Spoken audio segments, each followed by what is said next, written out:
Welcome to Time Traveling Team, the weekly podcast where we review every story of Doctor Who right from the very beginning. I'm Tricia. And I'm Paddy. In today's Rambling in the TARDIS, we take a look at Victoria's time in the TARDIS. We will be talking about her strengths and her weaknesses and picking out her best and worst episodes. We'd also love to hear your thoughts on Victoria, so to join the discussion, you can check us out at Time Team, that's TIMETEAMP, on Facebook, Twitter and Instagram, or you can email us at timetravelingteam@teamproductions.com. So, another one bites the dust. This time No, she didn't die. Yeah, this time voluntarily. No, she didn't die. She chose to do what was best for her. Yes. And which is good. Yeah, which is good. It's very commendable. Conan might say it's best in life. Or possibly not, he had different priorities.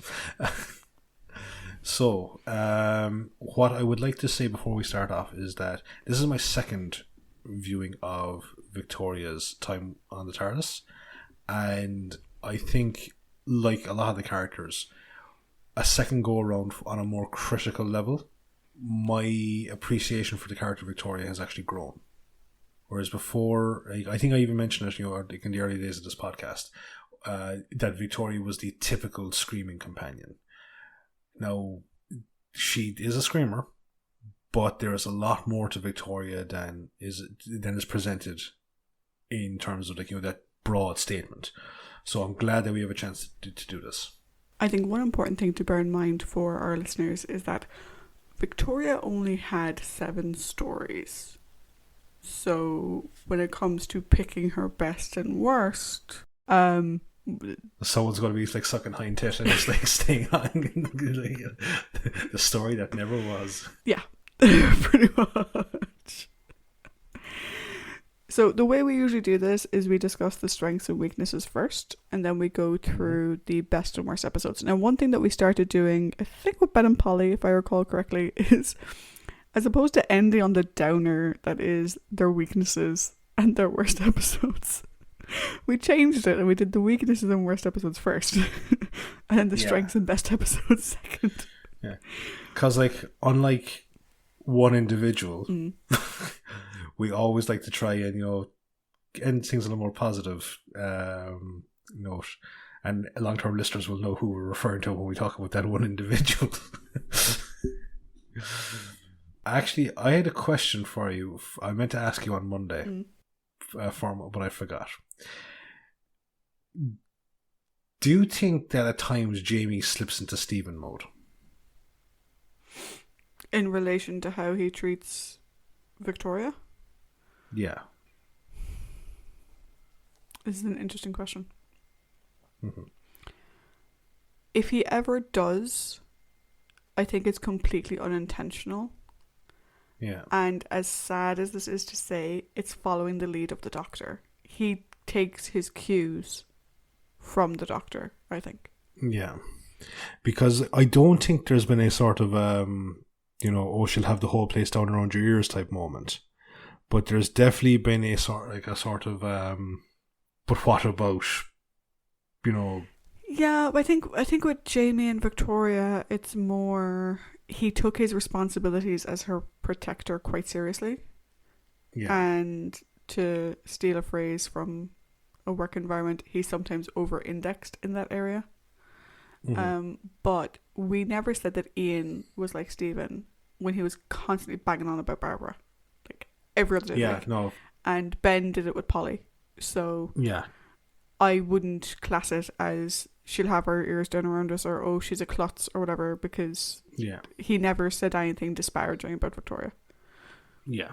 So because I was just wondering, because we were big fans of Jamie, and I think I would agree with you. I would say that it's unfortunately the Doctor in this instance that has exhibited that behaviour more so than Jamie has done. Let's just hope we have change now going forward. Fingers crossed. So, the weaknesses for Victoria. I think Victoria has one main weakness. Yeah. Which is that she's often shown as being helpless. Mm-hmm. Which I would deem to be a writing failure. Susan suffered similarly. But it's a writing failure that forms a core part of her character. Yeah. She is, even if she goes out searching for them because she knows they're in trouble, it's constantly, Jamie, doctor, like constantly, constantly, constantly. And it's constantly screaming, which I'm not against. The things that she saw are fucking terrifying. I have nothing against people screaming, but they don't give her... It's shown as helplessness, not an understandable reaction. We don't see enough bounce back. Yeah.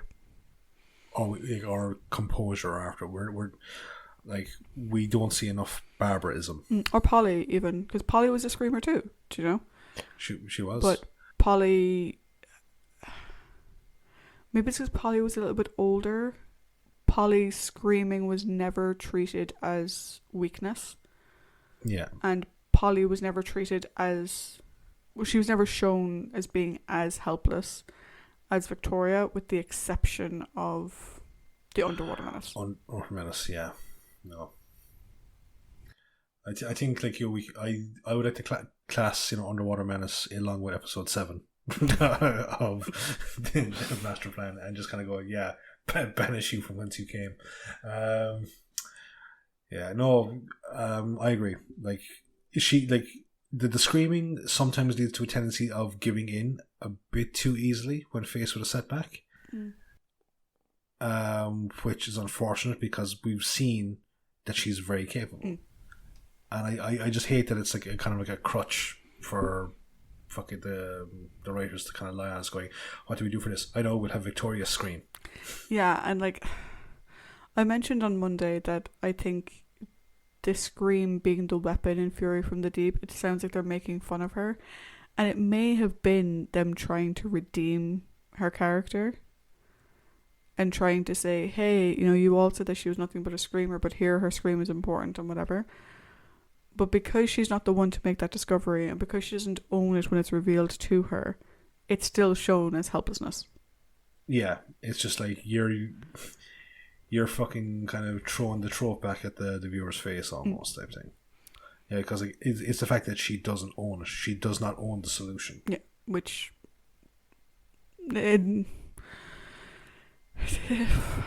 she's probably got like the most straightforward weakness out of everyone, which is that she was a badly written character. Probably, yeah.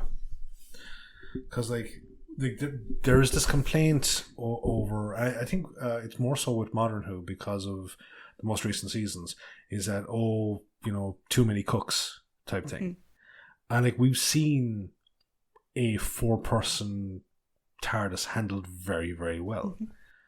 And it just seems kind of weird that they can't handle a 3-person team, It's going like it's one less person, so therefore you should have more screen time. Yeah, and particularly when you consider the fact that like the Doctor has things in common with both Jamie and Victoria. Yeah. Like I loved in Fury from the Deep, I really did like her science aid up in the TARDIS and the fact that she was doing her own experiments off in her own little corner. And I love if she would have figured out the scream thing at that moment. But like I don't get why they didn't pair her up with the Doctor more for the sciencey part of it. She clearly understands, or she has at least a functioning knowledge of it. And you could have had very clear things where it's like, Victoria, stay here because it's not safe. Where your protectors, stay here because it's not safe. Me and Jamie go off and do this. Jamie sit over there and don't fucking touch anything while me and Victoria try and figure this out. There's a very easy way that they could have managed both of them very, very well, and I don't understand why they didn't. Yeah. I agree. I don't know why they just didn't give the fucking time, or why they didn't split it to have like a sort of like a, not quite science bros, but science team aspect, I think what really bothers me though is because she was often shown as helpless, people completely forget her strengths. Like, I did some basic sort of, how do people see Victoria? And she was very much the screaming companion. And you kind of warned me about it at the start. Like, it's like, she's the screamer. But like looking at her strengths, she has great spirit. She's incredibly intelligent. She's not dumb by any fucking stretch of the imagination. I love the little bits of science that she does. She clearly grew up, like, stood next to her father doing experiments with him and stuff.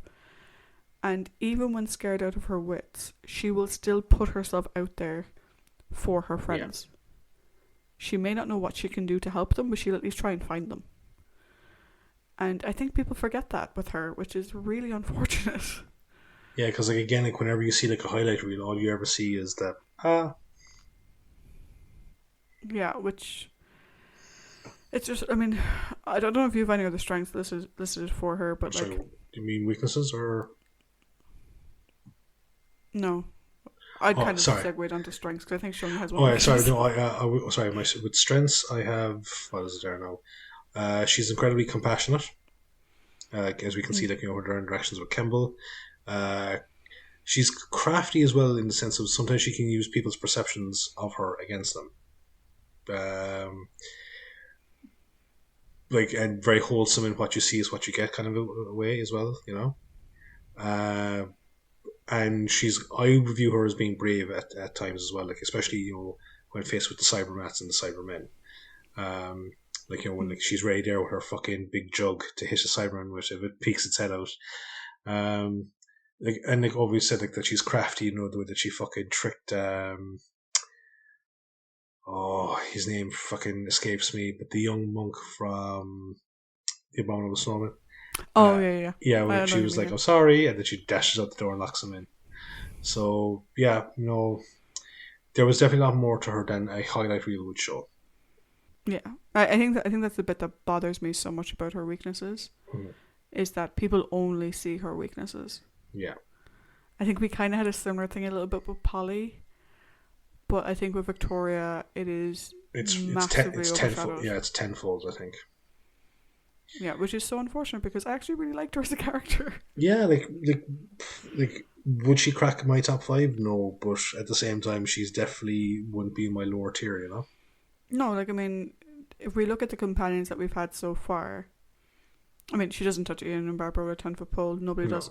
But, like, I would probably have Jamie, Polly, Victoria, Ben, and then the rest of them. Susan and Vicky, Sarah, Brett, Stephen, Dodo. Yeah.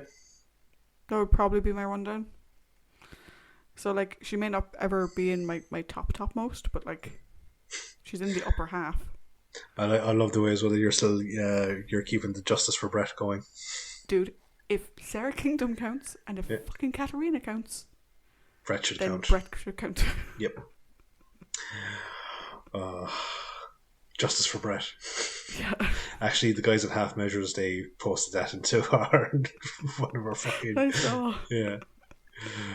Oh God. It's brilliant. It's okay. Nick Courtney came good in the end. He did, yeah. But still. So now Justice for Brett. So now we come to the main crux of the rambling, which is our discussion as to what is the best episodes and the worst episodes for the given companion. So we'll switch it up. We'll go with what is the low point and what is the high point. So, do you want to go first or will I go first? I'll go first. Cool. So, for my worst episodes, 3, 2, 1, with 1 being the worst of the worst.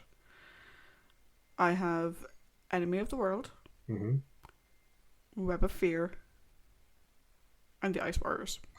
I have all of those, one of which is in the same position. The other 2 are flipped. Okay, so I have Web of Fear as the 3rd worst, or in the case of Victoria, 5th best. You're gonna do it. What did you have in the 3 spot? I have Web of Fear. Okay. Yeah. So let me do my Enemy of the World, and you can say where you placed it and how different.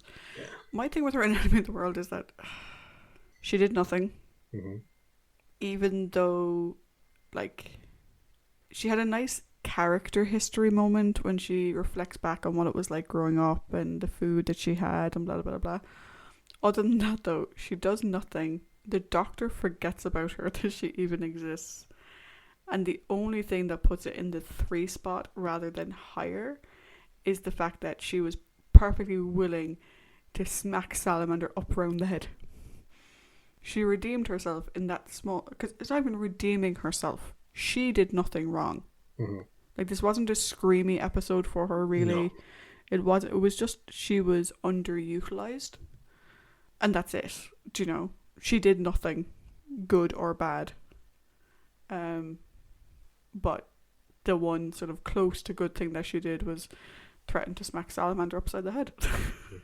Actually, I think I just realised that my ranking is wrong because I did it in a sort of a fucking arse backwards way. So enemy would be also my number 3. Okay. Yeah, because no, we had a nice character moment from her, and we're like in the kitchen remembering her past. Mm-hmm.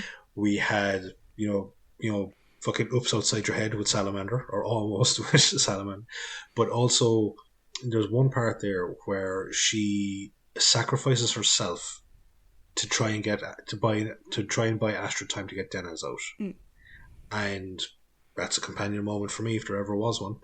So I really enjoyed that. So yes, sorry, enemy is my third. Is my 4th best fucking story for Victoria. So I'm going to change that now in case years down the line these notes become valuable in some way, shape, or form. Cool. So in the 3rd worst, we have Enemy of the World. Yes. In the 2nd worst, I have Web of Fear. So do I. Cool. My thoughts on Web of Fear is she has some great moments with Travers. I love her bits with Travers. I think it's even more sweet the fact that, like, that's her dad. Do you know? Yeah. She has some very lovely moments with him. But it was such a missed opportunity for her story-wise. Like, given her history, it would have been so easy to make her closer in the story than she was, which gets fixed in downtime, as I mentioned on Monday. And they make her out to be incredibly dumb and childish, which, yeah, I get that she's 15, but the whole, like, overhearing half a conversation and running away. You mentioned at the time her telling dopey journalist man about the TARDIS and whatever and getting in trouble over that. And it's kind of like, really? Like, you had this amazing opportunity to give her a good episode and this is what you give her. Yeah, like it's complete wasted opportunity.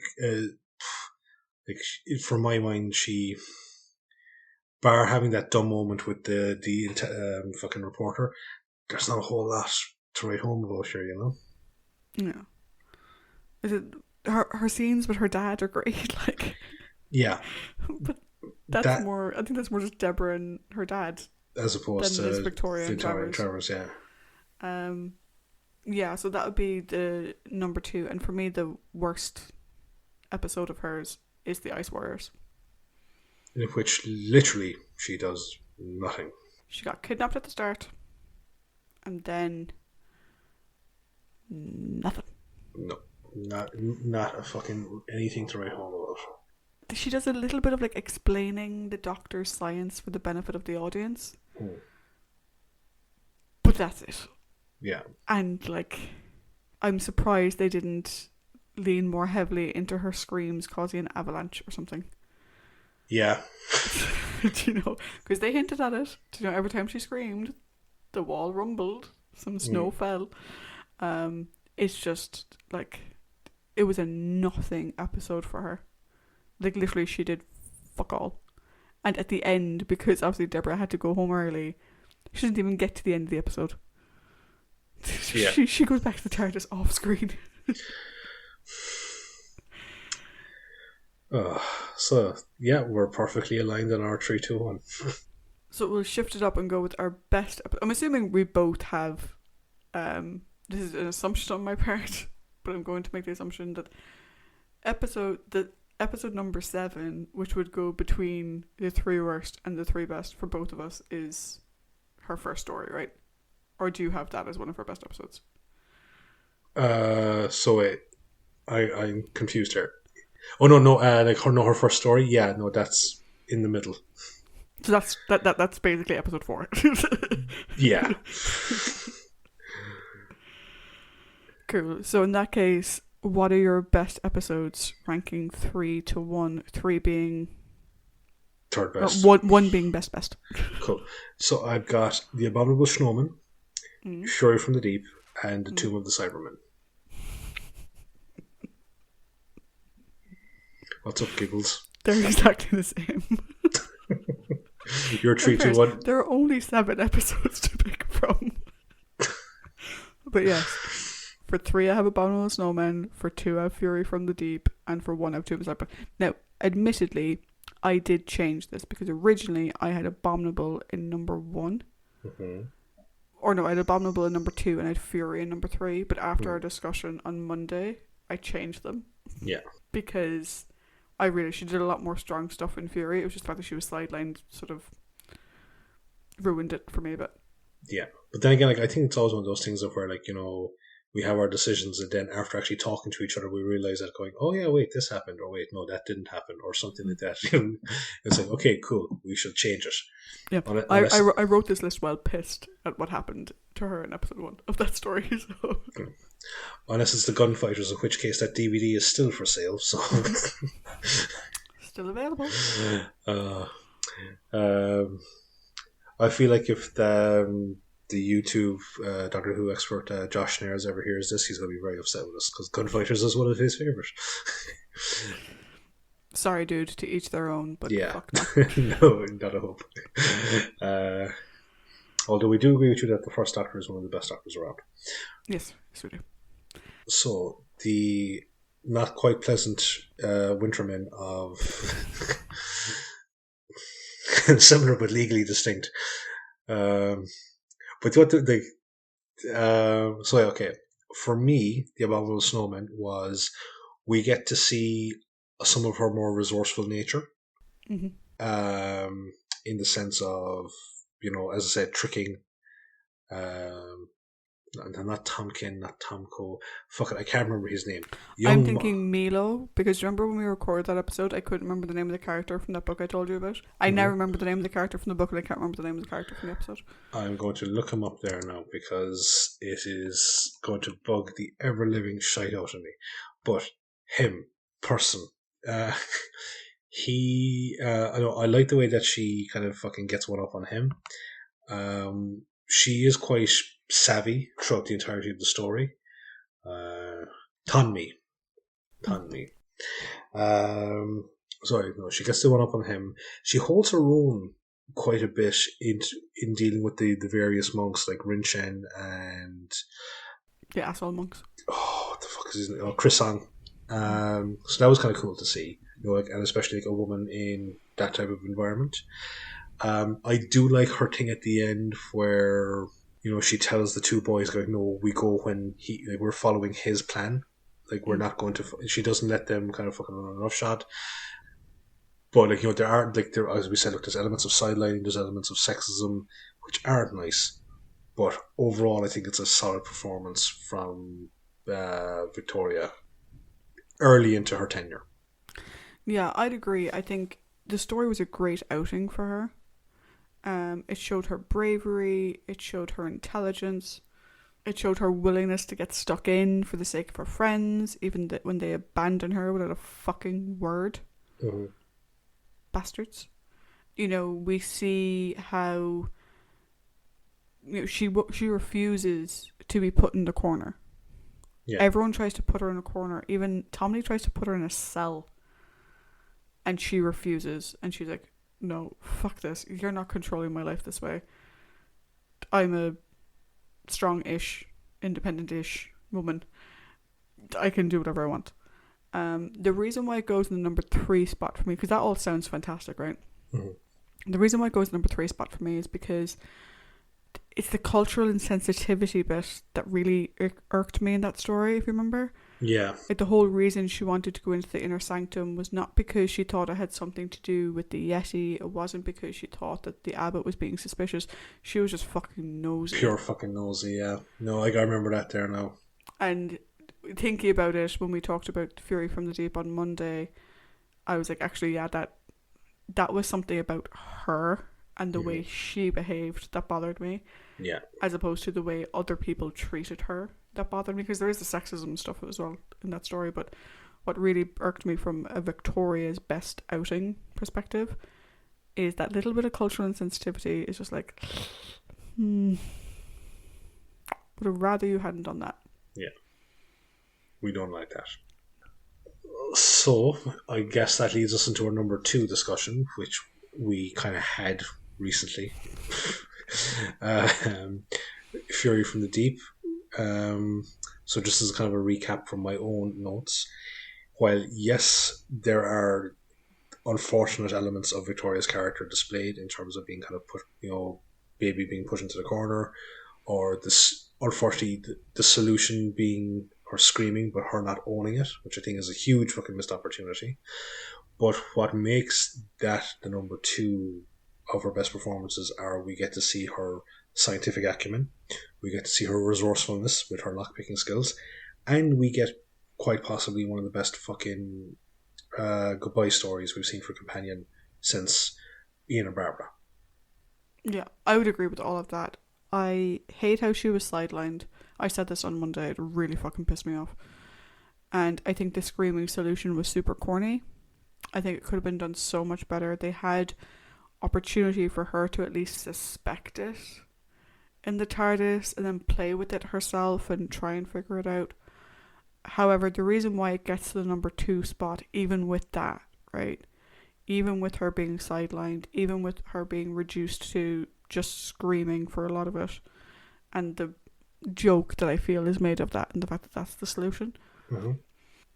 This shows who Victoria is. Yeah. The fact that the boys tried to leave her behind and she said no. And she went after them anyway. Irrespective of the fact that she got locked in a room and gassed, she went after them anyway. The fact that you have the 2 lads trying to hoist Jamie up and out the door, which, by the way, Victoria's probably lighter. Why didn't you chuck her through the top of the door? What's that about? You've them trying to hoist Jamie up and she's just there going, or I could use my bobby pin and on, like, where did she learn that? Inquiring minds want to know. I have this vision of like a 12-year-old Victoria breaking into her dad's lab using her hairpins to do it. But like, she does that twice. She does it to get out of the room, she does it to break into Harris's house later. We get to see her dedication even when she's afraid. Like, she still keeps going. She could very easily have just stopped and stood in the corner and said, no, fuck off, leave me alone. She still kept going. The development of her goodbye was fantastic. Oh, it's so well done. So fabulously done. Like I said, it's the best goodbye we've had since Ian and Barbara. And I think the goodbye aspect to it, within the story itself, I think is almost better developed than the chase. Because the chase was all in the last 10 minutes. Yeah. Whereas this was built up over the story. However, for me, the chase was more fun to watch. Yeah. Which is why that peaks it from that perspective. But in terms of the goodbye, though, it doesn't, like, it's not like Dodo or Vicky where it literally just came up out of fuck off nowhere.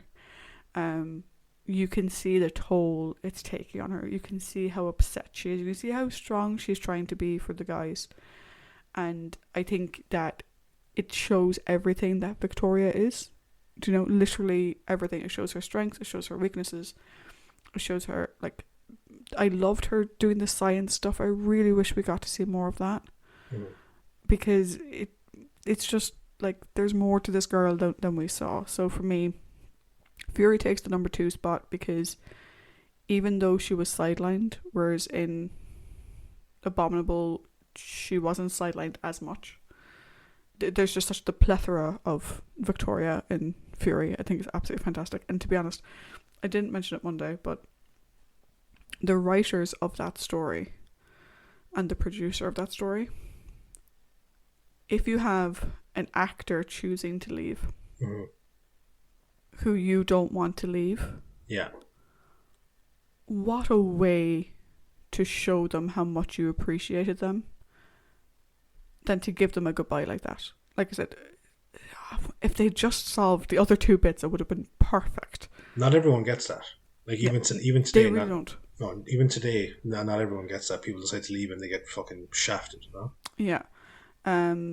It really reminds me of a future companion's departure, where the character's departure was completely out of left field at the end of a story, but that was the actress's wish. Yeah, she wanted it that way. Yeah. And this sort of reminds me of that a little bit.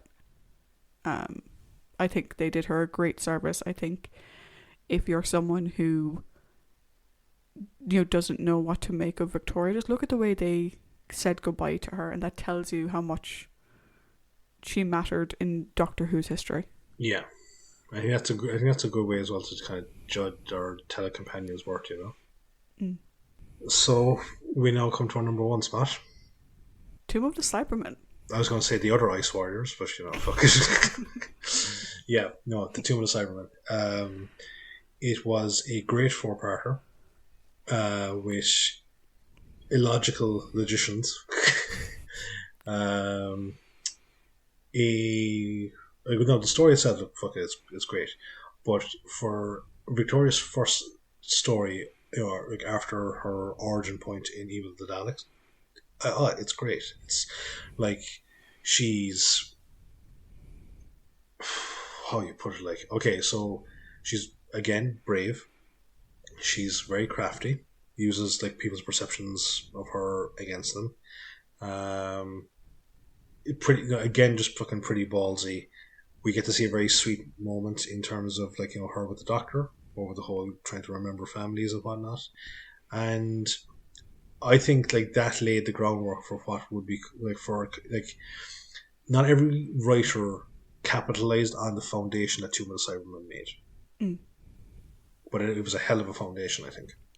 Yeah, and I think the three stories we've picked as the top three stories are probably the ones that lent the most heavily into that relationship that they had built. Mm-hmm. Like I said, Web of Fear, Travers mentions it. Yeah.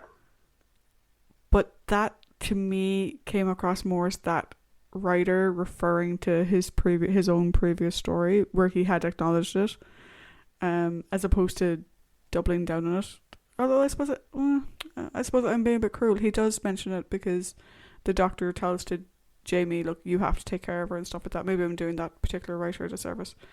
I think, though, for me, the reason why Tomb took the top spot is there is no negative. Yeah. There is no negative for Victoria in that story. No, I agree. You mentioned she uses her people's perception of her to her advantage, and that's what I wanted from Fury from the Deep. Yeah.